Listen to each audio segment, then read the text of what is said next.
Barboter tranquillement dans l'eau, à l'abri de toute pollution. Un luxe pour ces phoques gris. Autrefois, ils étaient plus de 100 000 dans la mer Baltique. Aujourd'hui, ils ont totalement disparu des côtes polonaises au sud de cette mer, faute d'endroits où se reproduire.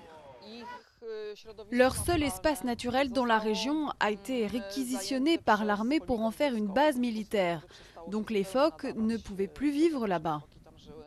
À l'instar de la faune, la flore marine est très malade, voire inexistante par manque d'oxygène. Ce dernier est absorbé par les algues qui prolifèrent à cause des dizaines de milliers de tonnes d'azote et de phosphore déversés par les fleuves dans la Baltique. Pourtant, à peine un déchet sur 10 dans cette mer provient d'un des 2000 bateaux qui la traversent quotidiennement. Les gens sur la plage pensent que ce sont les bateaux qui polluent, mais ce n'est pas vrai du tout. Il a été prouvé que ce sont les fleuves qui amènent les déchets dans la mer.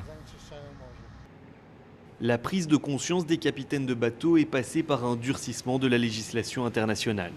Un armateur dont le bateau pollue peut recevoir une amende qui s'élève à plus d'1 million d'euros. Même si les bons réflexes écologiques rentrent peu à peu dans les mœurs, il reste encore beaucoup à faire, d'autant que la Baltique est sans cesse exploitée.